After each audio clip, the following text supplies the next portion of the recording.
And I think I'm now passing it to Chris. Indeed, you are.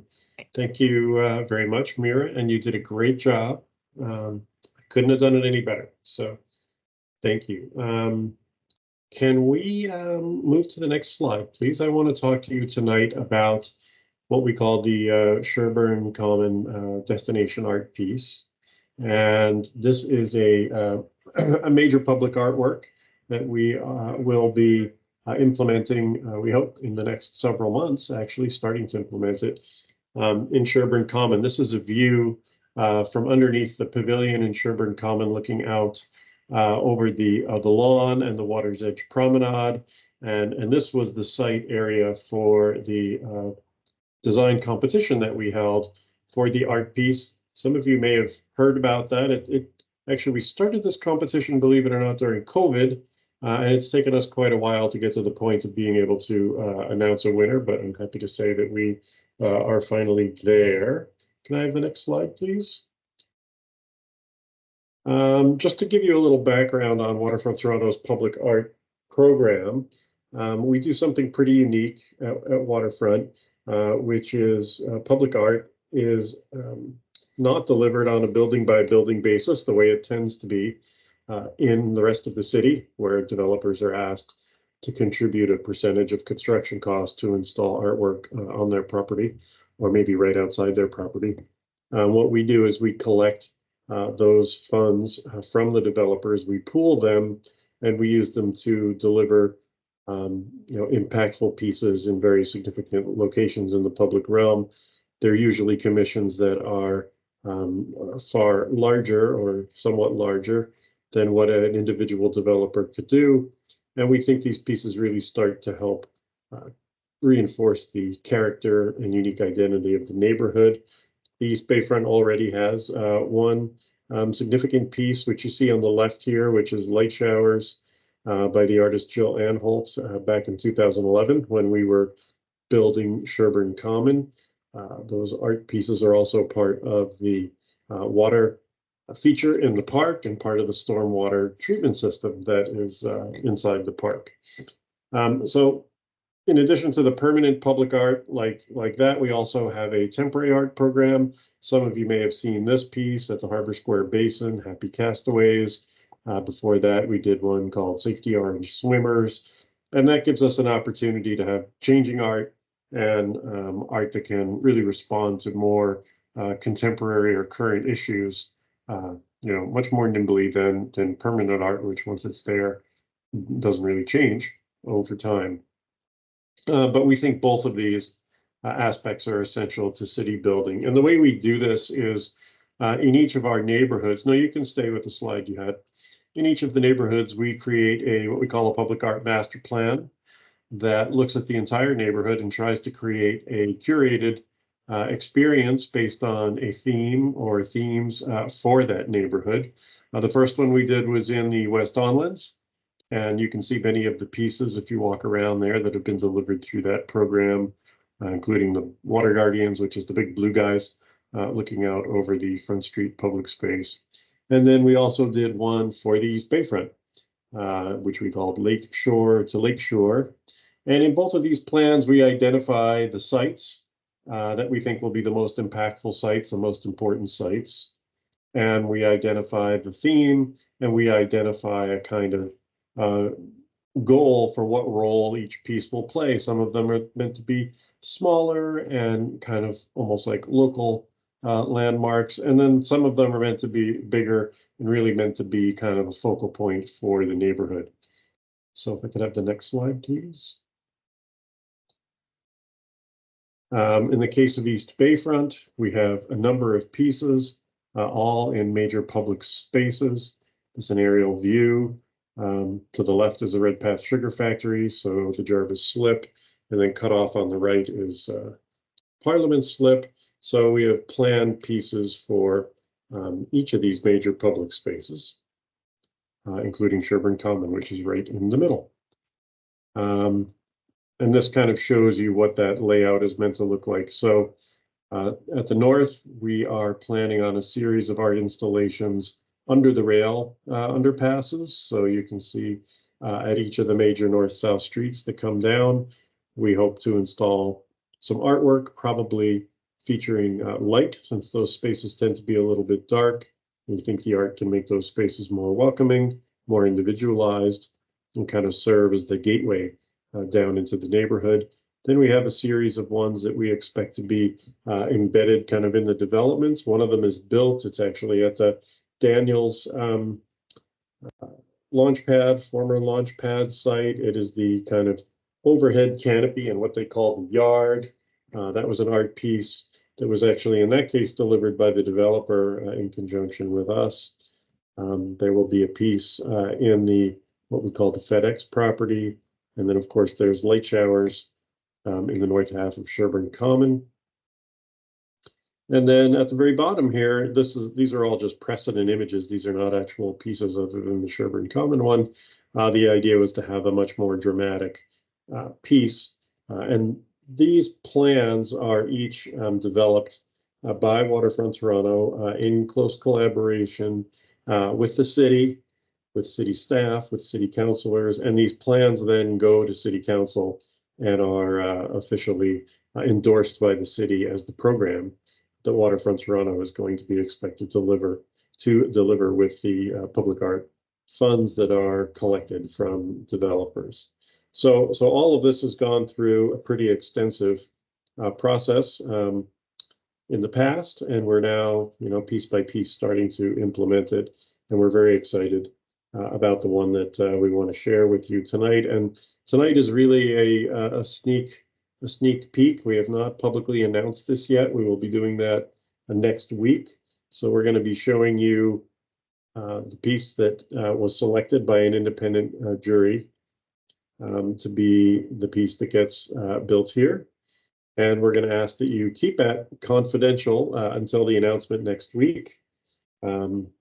But because you are the neighborhood residents, we felt it was important that you see it before it ends up out in the media. I see someone just posted a question about who will maintain these pieces. So I mentioned that all of this is done in collaboration with the city. So these pieces become part of the city's permanent public art collection and are maintained by the city through the Department of Economic Development and Culture. Next slide, and I think this might be the end of me. So I am now going to hand it off to Yvonne, who's going to actually give you the preview of the winning proposal. And thank you all very much for coming tonight. Okay, good evening, everyone. Thank you so much for having us. And I will, again, just make a note that, again, we're really excited to share this with you, but we do note the confidentiality aspect of this presentation as the public announcement has not gone out yet, and it will be shared by our communications team very soon, actually next week after the long weekend on April 4th. So we're really excited for that, and thank you again for welcoming us today. So next slide. Okay, so Chris gave you a great aerial shot of obviously the project site and sort of the East Bay Front altogether. This is more of just a detailed slide of Sherbourne Common and the actual opportunity for public art that was included as part of the RFP that had gone out back in 2019, actually, if you can believe. So it even predates COVID, and most of that time we want to forget. But in this case, we're really excited about what's coming forward. So looking forward to sharing that with you. So the public art site specifically that you see within the red border on this slide is marked, and it actually had a number of constraints ranging from utilities to dock wall tiebacks to emergency thoroughfares to water intakes and the like, a whole bunch of different constraints. This was all noted in the RFP document that was shared with the art community and publicly, and it was noted that any proposed artwork could be installed on land, in the water, cantilevered over the water, and any combination of any of those. Next slide, please.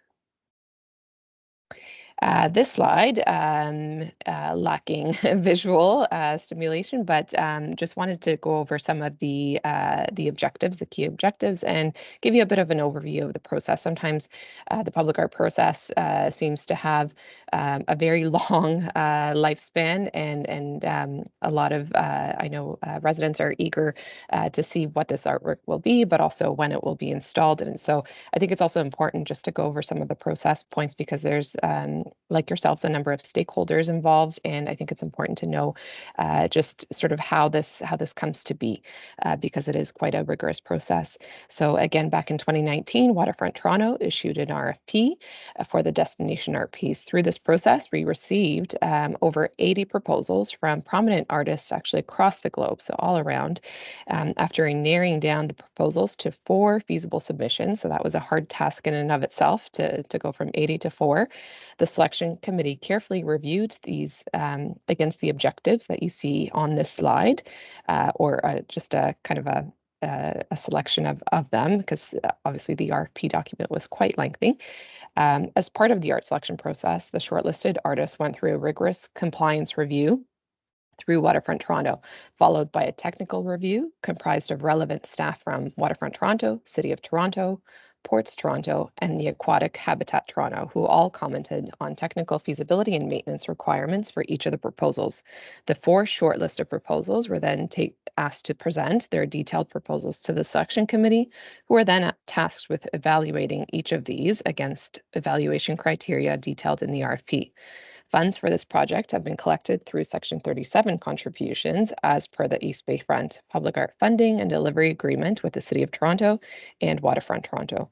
Project team members from the City of Toronto could unfortunately not join us tonight, but they are supportive of this project and they continue to work with us at Waterfront Toronto on all aspects. Thank you. Next slide.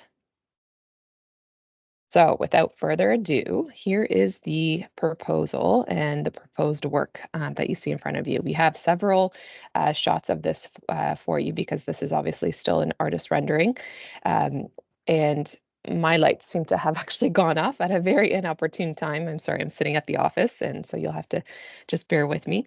But I am delighted to announce that this proposal will be, this artwork will be installed in 2 summers from now, so summer 2025. It has been under wraps. We're really excited. And again, this artwork is called Unfinished Arch. It's intended to be a large-scale interactive landmark that functions as a gateway to Sherbourne Common. So the proposed artwork, once installed, will be 9 meters high. The quote-unquote incomplete arch that cantilevers dramatically over a distance of 14 meters, so 9 by 14, from a single support point on the ground. The arch will be made of steel that floats just within the reach of the passersby. Visitors will be encouraged to complete the arch by supporting its truncated edge, which is steep to create surfaces reachable by people of all heights and abilities. The incomplete element is very important to the artist as he considers interaction with his work as the final element that completes his artistic vision. The participatory element is therefore the foundation of this landmark piece. The artist himself is known as Raphael Lozana Hemmer, also goes by the name of Studio Anti-Modular. He is a Canadian artist with Mexican heritage. Raphael is a veteran in the art world. He has a very prolific career spanning across the globe. In fact, he's been actually so in demand that, if you can believe, this is actually his first permanent work in Canada. He has a number of them all around the world, but so he sort of considers this as his homecoming. He's never been actually so involved in a project, and it has never been so passionate about a site and a specific community. He knows all about the East Bayfront, and he's really excited to install an artwork here. And he thinks this is sort of what he's been waiting for with respect to installing a permanent artwork in Canada. So we hope we share in his excitement. And the next slide will give you it's a little gift to show you how this will intentionally work. So if you can sort of imagine yourself as completing this arch, this sort of nighttime render gives you an idea of how that will illuminate. And it's with LED uplights directly underneath the arch. So there will be minimal lighting sort of it will just be sort of this ambient light that shines, but still very, I think, intentional and powerful in its messaging. These lights will be masked perfectly so that only the underside of the arch is illuminated. It will be a subtle gesture again, but a powerful, I think, participatory element, which is integral to the artist's work. Next slide. So this is just to give you a bit of a timeline that's associated with the next steps in the project. So again, we are publicly announcing the work and the artists that will complete it on April 4th. You'll also see with that announcement, and I'm sure that we can actually share this with the group next week, a nice little video that Raphael has done alongside Deputy Mayor Malik, and I believe Chris is featured in that as well, just talking about Waterfront Toronto's public art program and how specifically this piece fits into it, and how it will become, we hope, and a landmark piece for the program and for really at the waterfront in and of itself. You'll see some of the design and engineering timelines that are quite lengthy and sort of I guess coincide with the fabrication schedule as well, because as you can imagine, some of these items take place simultaneously, and the installation will have above and below ground elements. So it will not necessarily be sort of every day from January to July, as you see in the timeline here. It will sort of be staggered, and we will make sure to have a construction liaison committee that's formed that will keep you abreast of all the various timelines. The unveiling celebration, we're looking at obviously post installation, which will be late summer 2025. Next slide.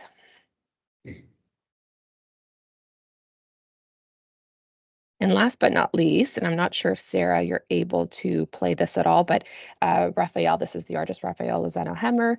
He is really excited again to be part of this project with you and this journey with you. However, unfortunately, his schedule has not have been kind on this day in terms of being able to actually be here with us virtually.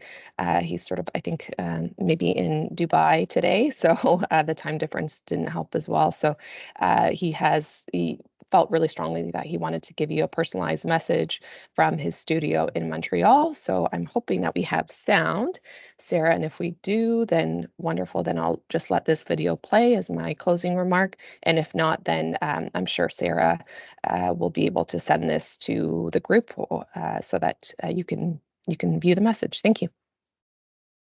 Thanks, Yvonne. I think I'm just going to stop sharing and reshare for a second so we can get some audio on. So if everyone can bear with me for just a moment, I'll get that done correctly.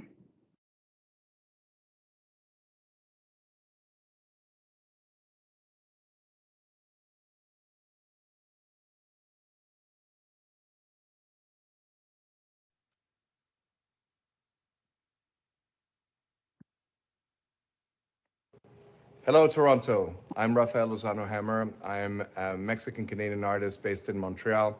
I'm super excited to...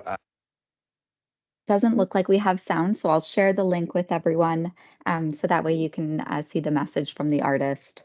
We were hearing the Sarah, we were sound. hearing It it, just yeah. was stopping.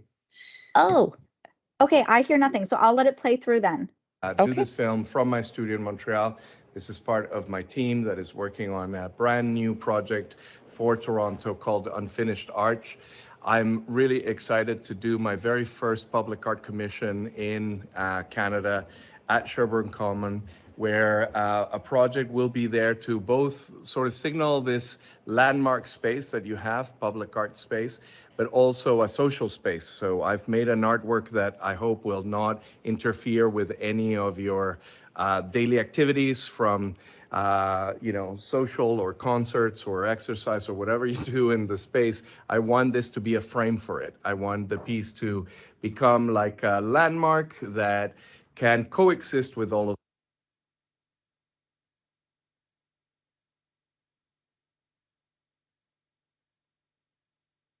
those existing activities, but at the same time, something that people will be visiting and being proud of. So the project itself is based on an idea that I had a long time ago, is based on how many times people go to the Leaning Tower of Pisa in Italy and photograph themselves holding the building, which is, sort of tilted.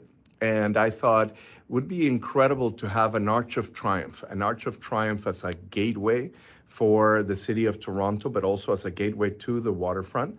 That would be incomplete, that somehow by its very design was a marvel of engineering, cantilevered onto the space, inviting the public to complete the arch, to hold it up almost like an Atlas figure.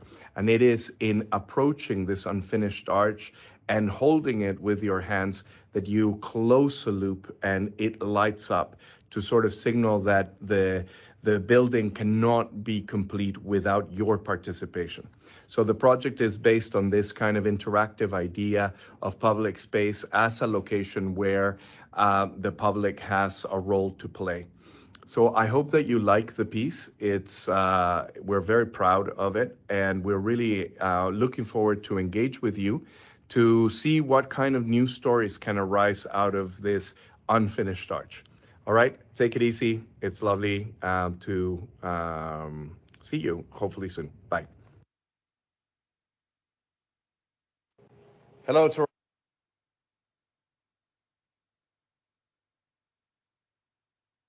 Thanks, Sarah.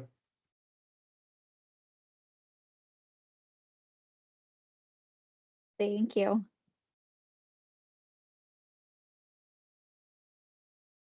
Mira, are you there? Are we, I guess we're done? I think we're on, I am here, but I think we're done. Right? Well, we have questions to answer, but I think the slides are done. Yeah, we do. Just a few questions that have come into the chat, and we're with the and it's due with the configuration of the public space, Queens Quay and Parliament Street. And what is the intent for the intersection that's at Queens Quay and Parliament? Currently, it's, as I said, a nice gentle curve. And now we're looking at more of a straight intersection between Queens Quay and Parliament Street. So what's going to be the look of that intersection?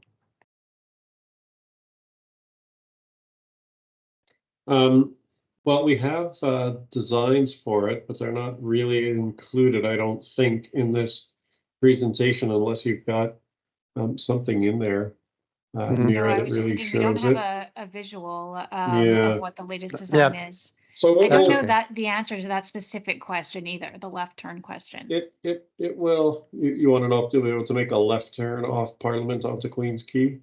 Yeah, or left turn on from Queens Quay onto Parliament. Right, so north. Yeah, onto I'm pretty Parliament. sure you can Going make north. the latter. I'm not 100% sure about the former, but that's an answer we can get you pretty easily. We'll just have to go back and look at the designs. That's perfect. And from my perch on the 23rd floor in Mountain Condominium, I've been watching how the triangle on Parliament Slip has been filled. And I noted, Mira, that there was that one section that was on the right-hand side of your graphic is pretty much completed. I watched with interest as they put all of those I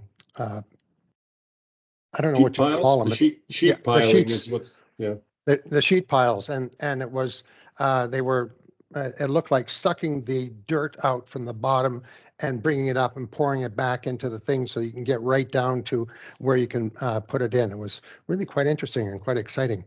And a question here from the chat again: will Villiers be closed at all? Oh, you mean Villiers Street? Villiers Street? Yes, so Villiers Street will be permanently closed, just where the new river is. I mean, Villiers Street will be open from Cherry to the new Don River, but there will not be a bridge across into the more eastern end of the Portlands. You will have to go down and use the Commissioner Street Bridge to get across the river. Okay, thank you. Because I'm sure that people are looking to visit their favorite haunt that I brought up before, which is this Cherry Street Barbecue. We love to visit there. So you'll that's have still access going. to it. Yeah, I just posted in the chat a link to the map that shows kind of the up-to-date road network, and you'll sort of see it's mostly closed, as Chris was saying, but there's this, it becomes almost a crescent with Old Cherry Street, so you can access those locations. Oh, perfect. Okay. Just another question here about the orientation of the high towers. And it seems like all the high towers are on the west side of Villiers Island. And I'm just wondering if there's been any review on the effect that would have with the flight path to YTZ. It's right now we have some of our neighboring associations are quite concerned about the fact that air traffic coming there might hit the large tower that's already at Hearn Generating Station. And that's only 30 stories or so, and we're looking at going much higher than that on Villiers Island. So is there anything that can be done to increase by going more toward the eastern side of the island? So yeah, so we the city of Toronto has actually engaged an aviation consultant to review all of the operating procedures that govern the airport. So there is a flight path that has to be protected, and that is protected and remains protected in the Villiers Island plan. Then there are other operating procedures that may or may not be impacted by the towers, and so that's what's being looked at right now. We think there's a solution around that, but that will be confirmed over the next month or two. I do think that the Hearn stack is in fact used as a reference point for some of those maneuvers. So I think rather than looking at it as an obstacle, it's in fact a navigation aid to some of the pilots, depending on the weather and what route they're having to use. I haven't heard that perspective before. Thanks, Chris. Yeah. I would also add, actually, because I work with that team as well, that per the rest of the project team at the city, it's actually a bit of a misconception that the towers are in the way, or the Hearn is in the way, as Chris was just getting at. They're not in the way of the regular flight path of planes landing at Billy Bishop. In fact, it's that they need to account for what's called a missed approach procedure. There's nearly a dozen procedures used. For example, if a pilot can't complete a safe landing, which of course is extremely rare, but they need to plan for it nonetheless.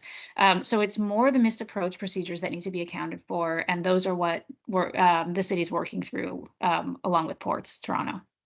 Perfect. Thanks, Mira. A question that's come back, and this is going a bit farther west of your presentation tonight, but can the bike path in front of Redpath be moved onto the roadway so the sidewalk could be wider in that area?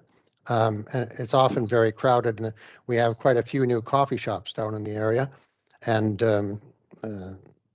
that would be a big hit with the people that want to go to the coffee shops.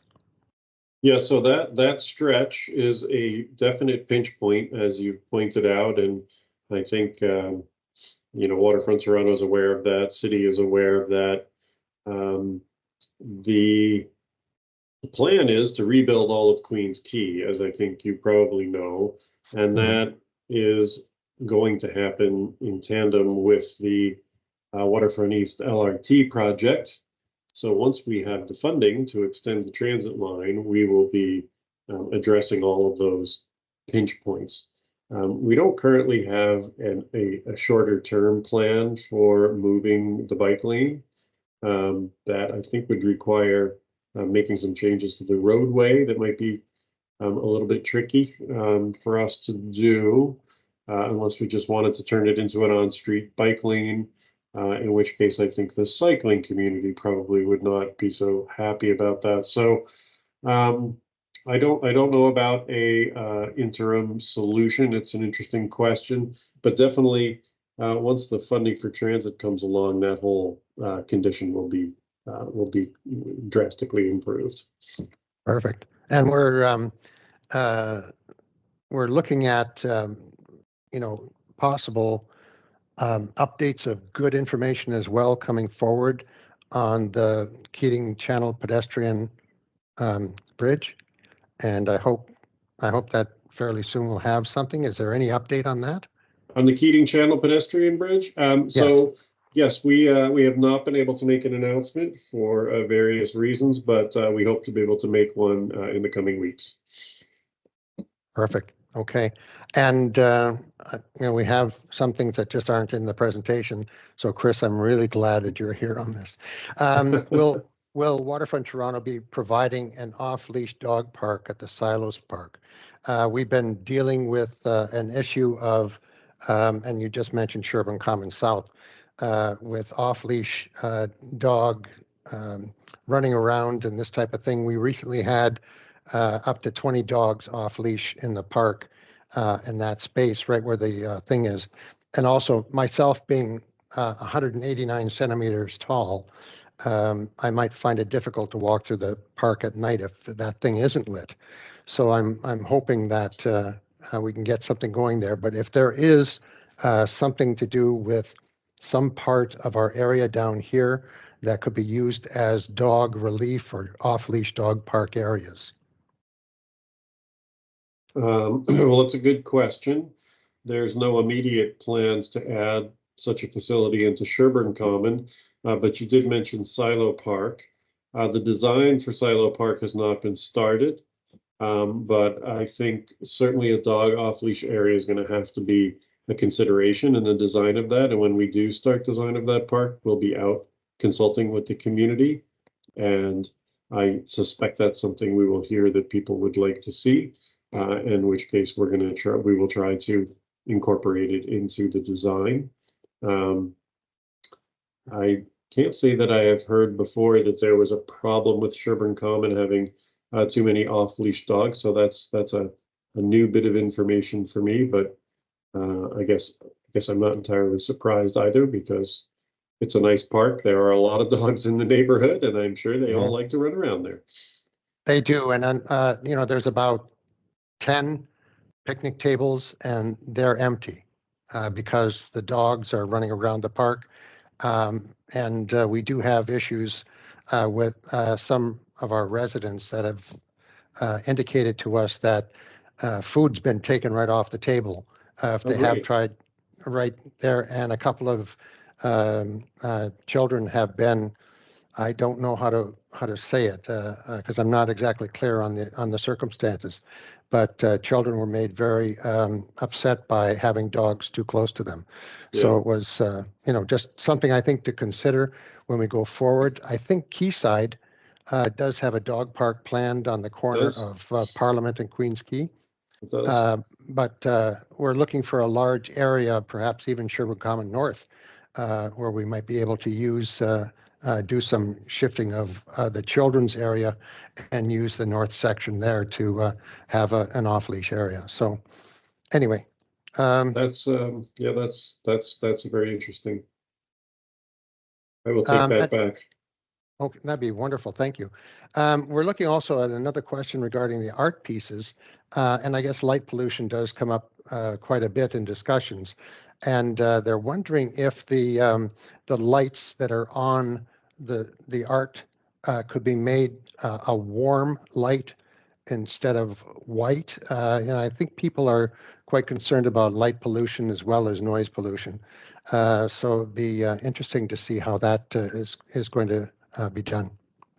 Yeah, that's a great question. And the little that I know about LEDs and perhaps lighting programs altogether for art, I will say that there are different ways that you can sort of I guess finesse the amount of light, not only for an LED program, but also the sort of the tint or the hint of light. It could be a warm light, like was mentioned in the chat, or it could be sort of that more that sort of snow white as they refer to it.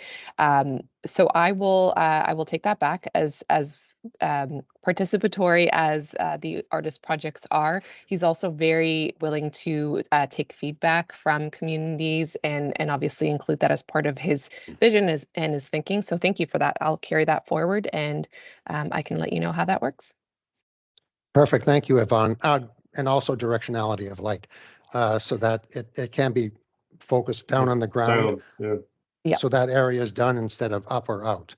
That I can that'd be confirm. It will be pointed downward. Yes. perfect. That's wonderful. Thank you very much. And when the Queen's Quay is considered for reconstruction, what is the vision for trees on both the north and south side? We're going to have the road, the LRT, pedestrian and bike paths.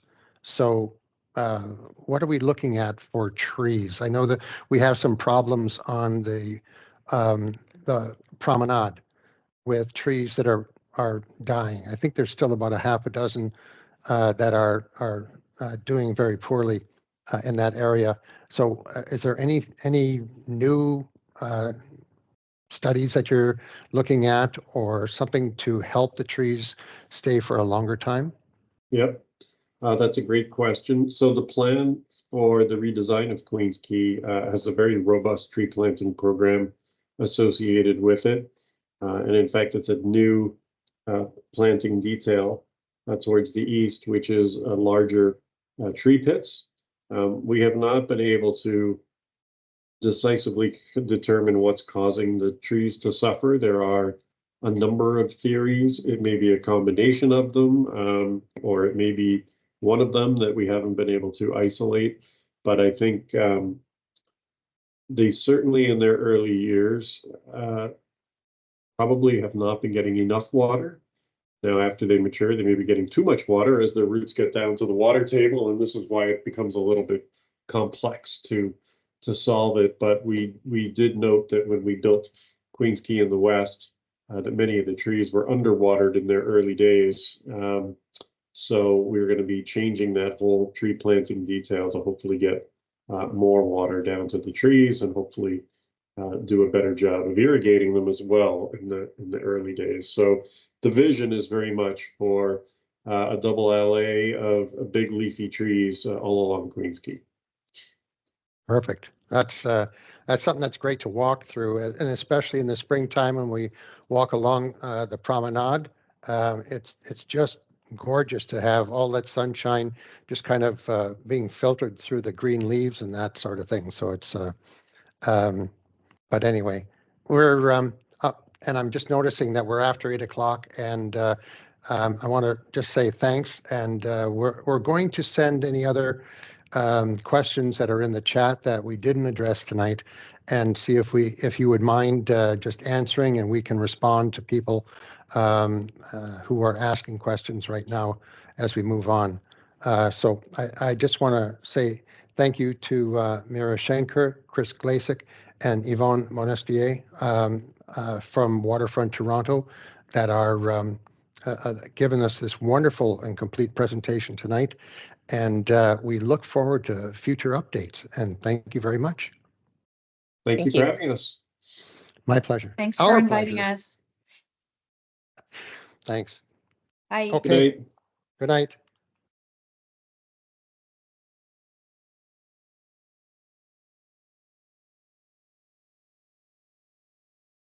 And there we go.